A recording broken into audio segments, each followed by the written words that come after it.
Assalamualaikum warahmatullahi wabarakatuh. Perkenalkan kami dari kelompok 10 akan sedikit menjelaskan tentang budaya Islam dalam simbol. Yang beranggotakan yang pertama Aditya Syarifuddin Maulana, yang kedua Puspa Wirasanti, dan yang ketiga Nadia Sofiani Ayu. Saya di sini sebagai moderator, yaitu Puspa Wirasanti. Yang pertama akan kami jelaskan tentang asal-usul suku Jawa, yang akan dibacakan oleh Mas Aditya. Menurut surat kuno Keraton Malang, asal-usul suku Jawa berasal dari Kerajaan Turki tahun 450 sebelum Masehi. Kala itu Raja Rom, raja dari Kerajaan Turki, mengutus para penduduknya untuk membuka lahan di pulau kekuasaannya yang belum berpenghuni. Namun, karena gangguan binatang buas, banyak penduduknya yang menderita sehingga mereka pulang kembali ke negara aslinya. Kemudian pada tahun 350 sebelum Masehi, raja kembali mengirim para penduduknya untuk kedua kalinya. Perpindahan tersebut membawa 20.000 laki-laki dan 20.000 perempuan, berasal dari Coromandel. Perpindahan dipimpin oleh Aji Keller yang menemukan Nusa Kendang dengan dataran tinggi yang ditutupi oleh hutan lebat dan banyak binatang buas. Konon saat itu para penduduk sangat senang karena di pulau tersebut banyak ditemukan bahan pangan dan tanamannya subur bernama tanaman jawi. Tanaman jawi banyak ditemukan di mana-mana. Maka dari itu nama dari jenis tanaman inilah yang dijadikan sebagai nama pulau tersebut, yakni Pulau Jawi. Filosofi Jawa dinilai sebagai hal yang kuno dan ketinggalan zaman.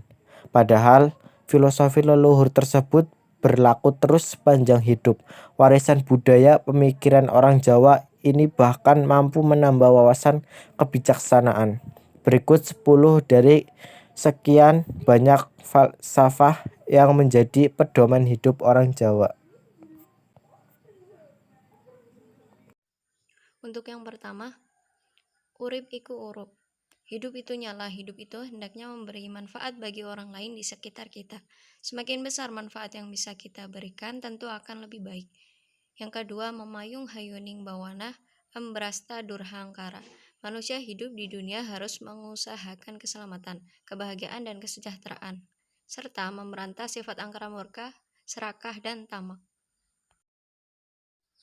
Untuk yang ketiga, Suradira Jaya Jayaningrat, lembur dening pangastuti. Segala sifat keras hati, picik, angkara murka hanya bisa dikalahkan dengan sikap bijak, lemah lembut, dan sabar.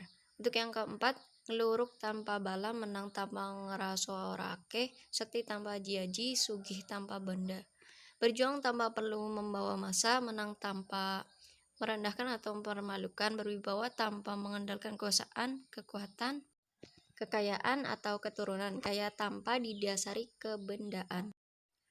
Untuk yang kelima, datan serik lamun ketaman, datan susah lamun kelangan. Jangan gampang sakit hati manakala musibah menimpa diri.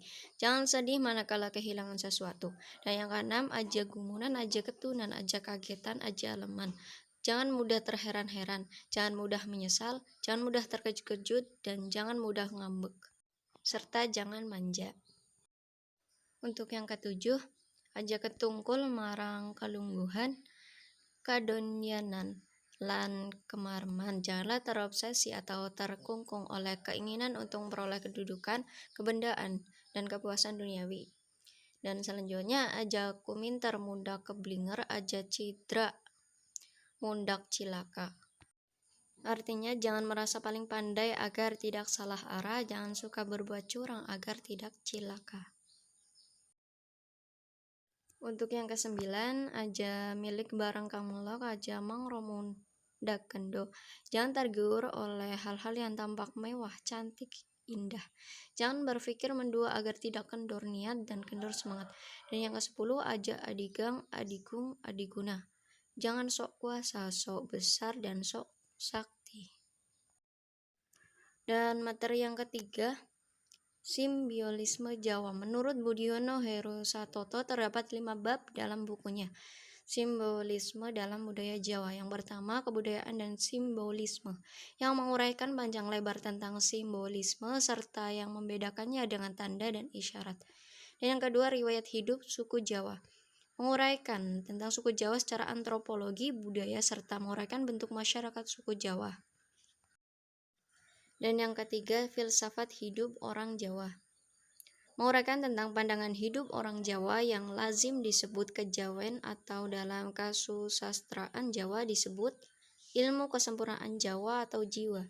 Dan yang keempat, tindakan-tindakan simbolisme orang Jawa, menguraikan beberapa contoh tindakan simbolis yang berhubungan dengan religi dan membentuk tindakan simbolis religi. Dan yang terakhir, perkembangan lebih lanjut, mentengahkan bahwa perkembangan sejarah kebudayaan Islam sampai sekarang masih diteliti mendalam, terlebih setelah ditemukan benda-benda peninggalan zaman purba. Mungkin itu penjelasan dari kelompok kami. Jika ada kesalahan mohon maaf. Sekian, terima kasih. Wassalamualaikum warahmatullahi wabarakatuh.